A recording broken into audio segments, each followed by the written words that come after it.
Oke, kali ini kita mau menguji satu unit smart inverter beserta baterai untuk mobil camper van ya. Ini dengan kapasitas 2000 watt 48 volt. Ini baterainya 48 volt 100 ampere.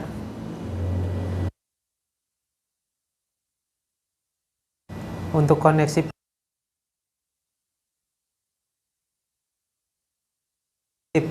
ini untuk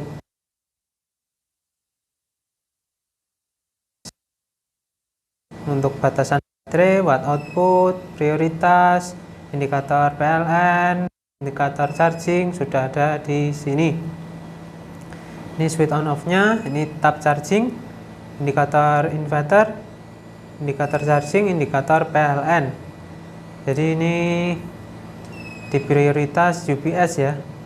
Jadi nanti saat nggak ada PLN otomatis langsung berpindah ke inverter, dan saat stay di pom bensin atau di tempat-tempat yang ada chargingnya bisa langsung dikonekkan ke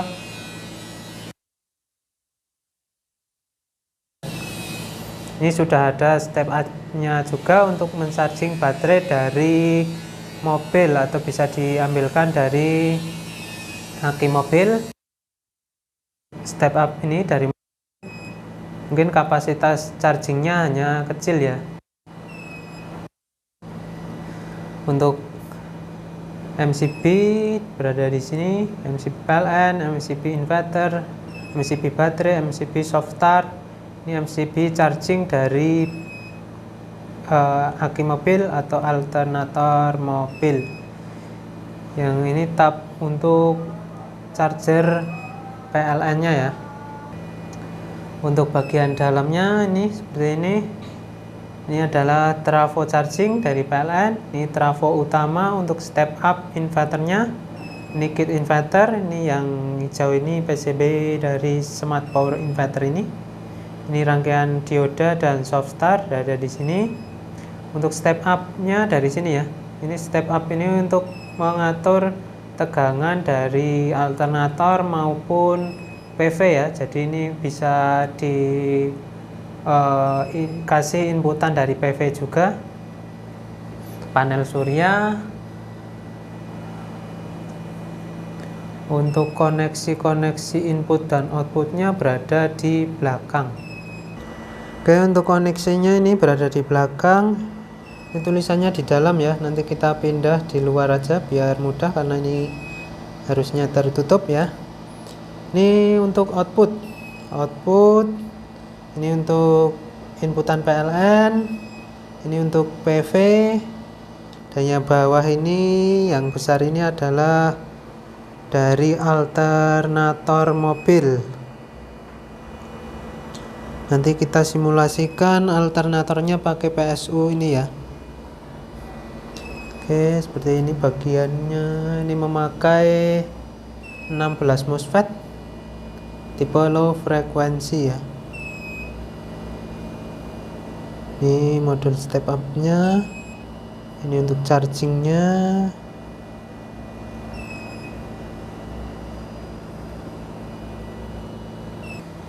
Oke, jadi inverter ini sudah melalui proses sinkron ya untuk perpindahannya. Tapi saat kita mau coba perpindahannya saat PLN off ya. Itu kita pakai oscilloscope dan bohlam untuk melihat gelombang serta perpindahannya ya. Untuk bohlamnya ini yang kuning adalah output dari mesin ini, yang biru adalah inputan dari PLN. Coba kita akan matikan untuk inputan PLN-nya.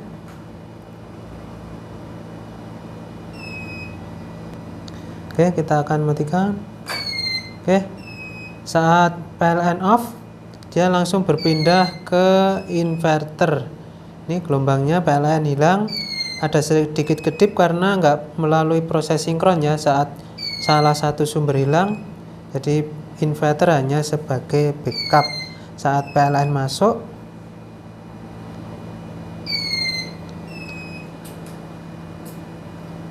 PLN masuk, dia akan menunggu mencari sinkron. Setelah sinkron bertemu, dia langsung berpindah ke PLN lagi. Bolam tanpa kedip, nggak ada persimpangan fase, tetap ketemu ya untuk gelombangnya. Lanjut, kita akan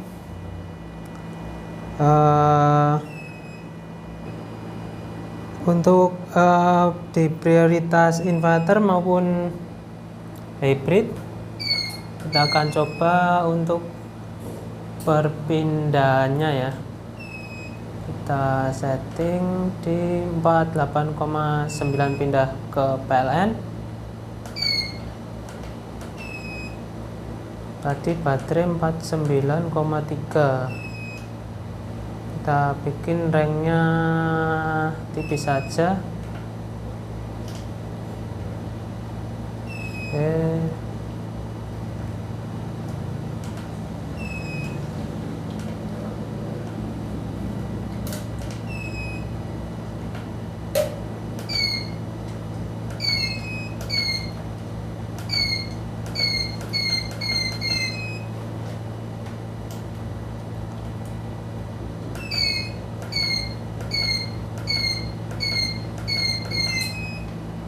Kita mau lihat perpindahannya saat menyentuh batasan bawah, dia akan melalui sinkron atau tidak ya. Oke, kita akan load sampai menyentuh batasan bawah ya. Oke, 48,9. Oke, udah berpindah ke PLN, lepas beban, baterai naik, menyentuh di atas 49,1, dia akan berpindah lagi ke inverter. Oke, mulus ya, nggak ada kedip, nggak ada persimpangan fase, tetap aman. Lanjut, kita akan uji tes load beban untuk melihat kemampuan dari inverter ini. Tapi sebelumnya kita akan turunkan dulu untuk batasan bawah baterai. Kita buat 46,8.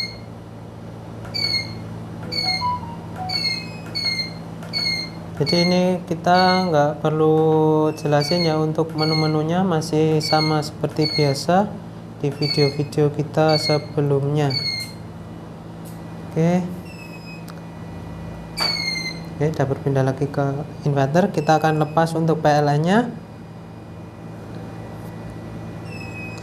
karena nanti saat overwatt atau overload dia akan berpindah ke PLN. Kita load. Ini untuk batasannya 2500 watt ya. Jadi saat beban kejut di atas 2000 masih tetap bisa terhandle. Oke, yuk. 700 tambah lagi 1700. Gelombang masih tetap mulus nih, 2600, 2700 overwatt. Jadi tadi sampai 2600 masih terjeda ya untuk overwattnya, dan gelombang pun masih tetap stabil. Kita akan coba lagi untuk melihat loadnya, memastikan bahwa inverter sudah berjalan normal. Yuk, 800 tambah lagi 1800, gelombang masih tetap stabil, tambah lagi 2400, masih tetap stabil. Oke, AC error ya.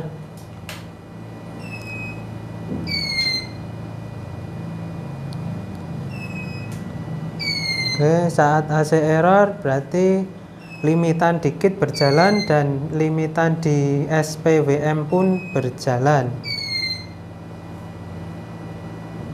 Oke, jadi seperti itu untuk load bebannya. Kita mau lihat charging dari PLN. Kita masukkan lagi untuk PLN nya. Oke, PLN masuk. Kita mau lihat chargingnya ya di sini. Jadi tab charging ini berfungsi untuk sebagai tab dari inputan PLN. Misal PLN normal di atas 220 cukup di tab 1. Jika PLN di bawah 220 bisa di tab 2, dan jika PLN sangat buruk bisa langsung di tab 3 atau berada di bawah 200 bisa langsung diposisikan di tab 3. Ini kita pakai tang ampere DC. Kita lihat di sini arus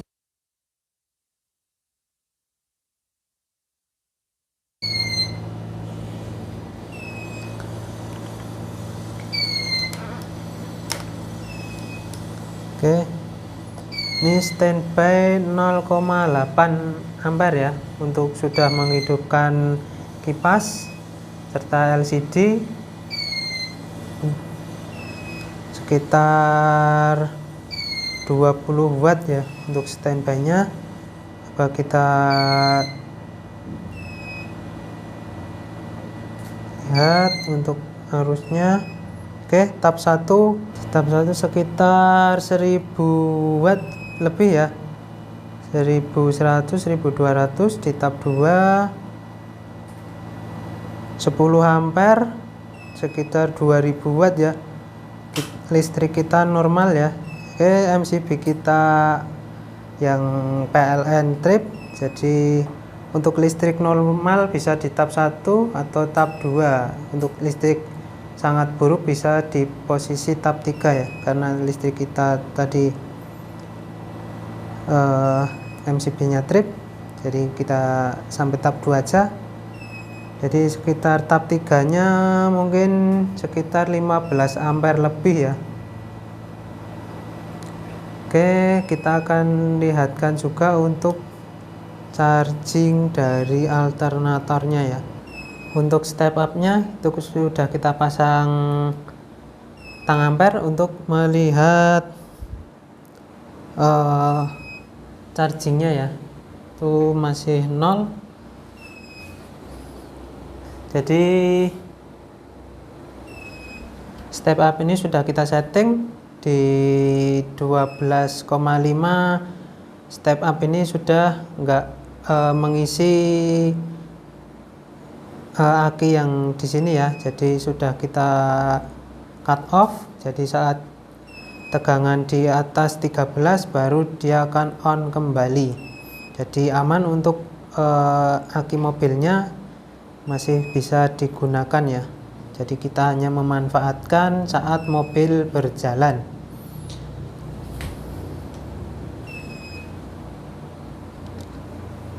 Oke, ini masih 0 dan kita on kan MCB di sini. Jadi saat baterai masih di bawah, sebentar kita cari tester dulu untuk melihat dari alternatornya. Oke, sudah ada tester nih, baterai kita 12,2, output belum ada pengisian ya. Saat kita naikkan tegangan sampai di sekitaran 13 volt, nanti output baru ada tegangan ya. Oke, 13,5 karo ngono. Oke, ini sampai 14 volt ya, 1,1 ampere. Ini karena baterai juga dalam kondisi penuh ya, jadi arusnya cuman kecil. Untuk pengisian dari mobil ini hanya membantu ya, jadi kapasitas dari pengisian mobil ini hanya kecil ya, nggak besar seperti charger PLN. Jadi kapasitasnya cuman membantu, jadi nanti saat mobil berjalan ini hanya membantu sekitar 1 ampere. Saat RPM semakin tinggi di atas 14, otomatis chargingnya juga makin besar ya. Jadi ini 1 ampere ini baterai sudah kondisi full. Oke, jadi Kurang lebih seperti itu untuk pengetesan smart power inverter untuk camper van kali ini. Bila masih kebingungan untuk pemasangan serta bila ada kesulitan, bisa langsung ditanyakan ke kita. Sekian untuk pengujian smart power inverter camper van Bapak Budi dari Bandung kali ini. Sekian, terima kasih. Salam Aspro Jogja.